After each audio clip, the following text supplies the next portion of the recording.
Bonjour et bienvenue dans cette nouvelle vidéo dans laquelle nous allons voir deux types de méthodes qui sont essentielles dans la programmation orientée objet. Ce qu'on appelle en français les mutateurs, en anglais on les appelle les setters, et qui permettent d'attribuer ou modifier la valeur d'un attribut.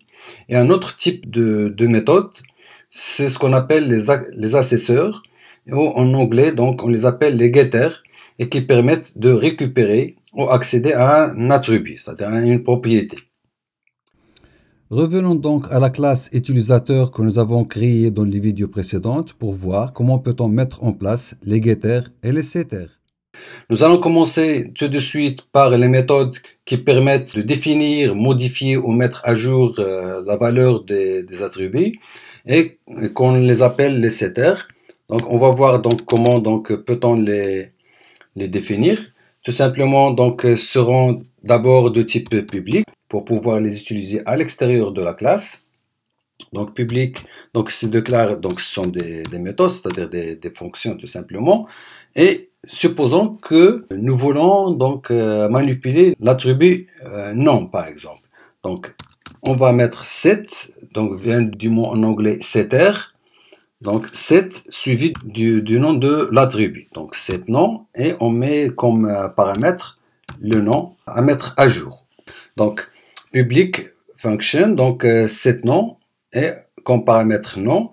Tout simplement, on va mettre donc on va faire référence à l'objet en cours d'utilisation par le mot-clé 10, puis donc en utilisant la flèche, la petite flèche, l'opérateur petite flèche, donc nom, c'est-à-dire l'attribut qu'on a, égale à quoi? Égale tout simplement à ce qu'on a fait passer en paramètre. Non, voilà. Donc ça c'est un setter, je peux écrire donc comme un commentaire, donc c'est un setter qui permet de mettre à jour donc l'attribut nom. Voilà, tout simplement. Et c'est pareil, c'est exactement la même chose pour les autres attributs, donc public set prénom, donc et comme paramètre on va mettre donc prénom. Comme ça, donc de la même façon et exactement de la même manière, donc l'objet en cours d'utilisation, puis on a prénom égale prénom. Voilà.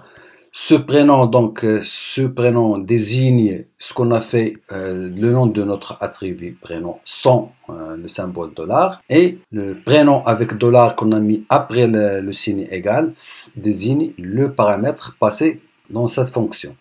Donc c'est exactement la même chose. Je vais copier cela et faire les modifications nécessaires pour âge et email. Je vais mettre ici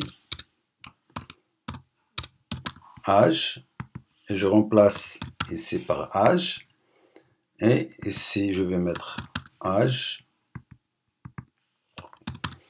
Voilà. Et pour l'autre, set email. Ici je vais mettre email. Tout simplement.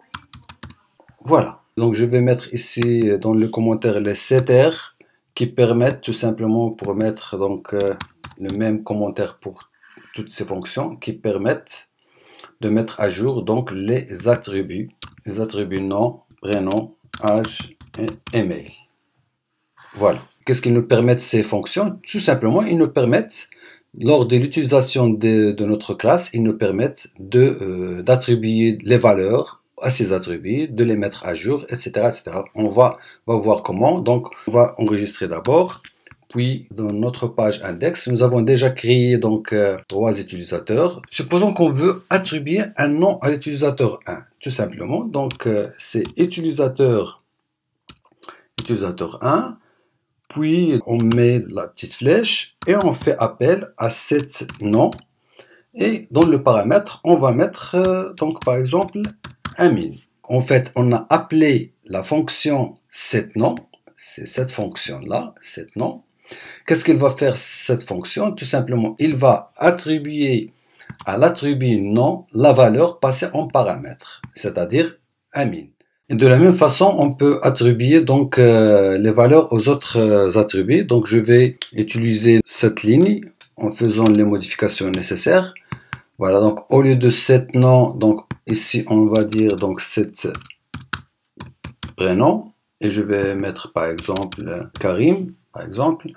Au lieu de cet nom ici, je vais mettre cet âge, par exemple, et je vais mettre ici par exemple 45, et ici donc je vais mettre cet email. Je vais écrire par exemple Amin Karim, voilà, donc arobase donc yahoo.fr. Donc pour le moment, qu'est-ce qu'on a fait en fait? En réalité, tout simplement, on a attribué les valeurs aux attributs nom, prénom, âge, email. Pour le moment, on ne peut pas les afficher, tout simplement parce que au sein de la classe, on n'a pas de fonction, on n'a pas de méthode qui permettent de récupérer donc les valeurs de ces attributs. Et c'est pour cela qu'on a besoin d'autres méthodes qu'on les appelle des getters. Je vais écrire un petit commentaire, donc les getters, c'est-à-dire les assesseurs, en anglais ce sont les getters, pour récupérer donc les valeurs, tout simplement, les valeurs des attributs nom, prénom, âge et email. Public, d'abord, de la même façon, et par le mot-clé donc fonction, donc ce sont des fonctions, get nom, tout simplement, comme ça, et on n'a aucun paramètre. Voilà. Qu'est-ce qu'on va mettre? Tout simplement un return 10 nom. Tout simplement, il va retourner le nom de l'objet en cours d'utilisation. Tout simplement. Et de la même manière, donc je vais copier cela donc, et je l'utilise avec les modifications nécessaires, bien sûr. Il y a même certains éditeurs donc, qui permettent de générer ces getters et setters de manière donc automatique. Voilà, donc ici je vais mettre prénom et ici je vais mettre prénom tout simplement. Ici je vais mettre get âge et ici je vais mettre âge. Oui, ici je vais mettre get email. Ici je vais mettre donc tout simplement email, le nom de l'attribut, la valeur de l'attribut. Voilà, tout simplement. Donc une fois que ces méthodes getter sont en place, on peut, donc dans ce cas-là, on peut récupérer donc les valeurs de nos attributs, tout simplement. Voilà, tout simplement, qu'est-ce qu'on peut dire? On peut mettre donc un écho, donc tout simplement utilisateur 1, et on fait appel au getter, par exemple, donc get nom, par exemple, tout simplement.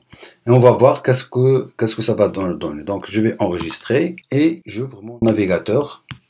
Je vais actualiser et vous voyez que c'est Amin. Donc le nom c'est Amin, tout simplement. Je peux mettre donc un écho ici, tout simplement mon nom et voilà, et je concatène bien sûr, donc j'enregistre, voilà, je reviens et voilà, mon nom est Amin, tout simplement. Voilà, c'est de la même façon si je veux récupérer le prénom, donc c'est exactement la même chose. Donc pour gagner un peu de temps, donc je vais mettre comme ça. Donc ici, je vais écrire mon prénom par exemple. Mon prénom est et utilisateur 1. Au lieu de get nom, donc je vais mettre tout simplement get prénom. Je vais insérer aussi un BR ici, donc BR, voilà. Et j'enregistre, je reviens à mon navigateur. Et voilà, mon nom est Amin, prénom est Karim. Voilà. Ici, j'ai oublié, mon prénom est Karim. Je reviens pour tester. Voilà, donc tout est bien passé. Exact. Et c'est de la même façon si on veut récupérer les mails et l'âge, ainsi de suite. Donc, vous voyez maintenant qu'on a pu mettre en place donc, pour, des setters qui permettent donc de définir, modifier et mettre à jour donc les valeurs de ces attributs, des propriétés, et les getters qui permettent de récupérer ces valeurs de ces attributs. Donc pour le moment, on n'a pas besoin de cette fonction de récupérer l'âge. Voilà. Donc voilà, les getters et les setters sont très importants dans la programmation orientée objet. Au niveau de ces getters et setters, qu'on peut mettre les contraintes. On va tester d'abord. Donc je vais mettre ici donc un écho pour voir. Donc mon âge est, par exemple, Voilà, donc je concatène, donc de la même façon, utilisateur 1, j'appelle donc le getter qui me permet d'accéder à l'âge, getAge. Voilà, donc c'est tout simple. Je mets ici un BR pour passer pour un saut à la ligne. J'enregistre, je vais revenir à mon navigateur, j'actualise, voilà, mon âge est 45, c'est bien. Mais supposons qu'une erreur involontaire, je peux mettre donc ici, voilà, au lieu de 45, je peux mettre 450, par exemple. Et je vais donc enregistrer, je vais revenir à mon navigateur, une fois actualisé, vous voyez que mon âge est 450. Ce qui est bien sûr, ce qui est impossible, et pour cela vient l'intérêt de mettre des contrôles. Ou bien même parfois, au lieu de mettre une valeur, peut-être on va mettre donc quelque chose d'autre. Je suis développeur. Voilà, tout simplement. Et on va voir, donc je vais enregistrer, et une fois que je reviens dans mon navigateur, donc voilà, mon âge est je suis développeur. Voilà. Donc vous voyez que toutes les valeurs qui sont entrées en paramètres sont acceptées. Voilà. Et ça, ce n'est pas bien. Donc, c'est-à-dire on n'a pas bien sécurisé nos attributs, nos propriétés et par conséquent notre code. Pour cela, nous sommes obligés de mettre donc les contrôles. Par exemple, ici, cet âge, on peut mettre juste des petits contrôles. Par exemple, if, donc une condition.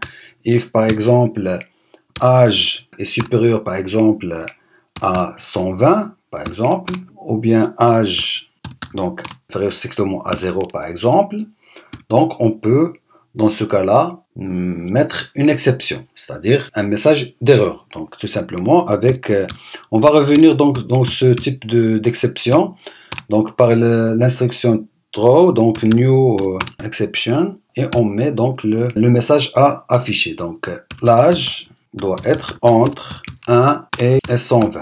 Par exemple, ici je vais mettre inférieur à 1. Else, dans le cas contraire, donc je vais mettre cela donc à l'intérieur. Voilà, tout simplement, c'est un petit contrôle. Si l'âge est supérieur à 120 ou il est inférieur strictement à 1, dans ce cas-là, on va afficher un message d'erreur. Voilà. Sinon, on va donc attribuer la valeur passée en paramètre à l'attribut âge. Je reviens à notre page index. Je vais essayer maintenant de faire par exemple 430 comme ça, j'enregistre, je reviens à mon navigateur et je vais voir, voilà donc une exception, donc l'âge doit être entre 1 et 120. Je vais consacrer donc tout un chapitre concernant l'étude et la gestion des exceptions. Si je mets par exemple une valeur négative, par exemple moins 23, ça serait pareil. Si je reviens, donc tout simplement toujours l'exception, l'âge doit être entre 1 et 120.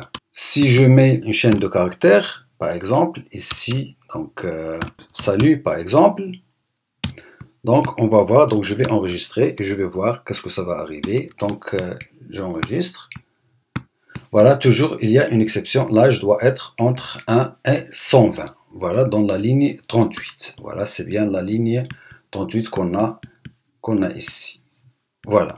Donc vous voyez bien, donc un tout petit code donc nous a permis au moins de mettre en place un petit contrôle concernant le paramètre qu'on peut donc passer à cette méthode setAge. Et c'est là donc où on peut parler de la sécurité de nos attributs, donc à partir du principe d'accès aux attributs par l'intermédiaire des méthodes qui sont implémentées au sein de la classe même. Alors c'est tout pour les setters et les getters, et nous allons continuer notre formation dans la vidéo suivante. Je vous dis donc à très bientôt.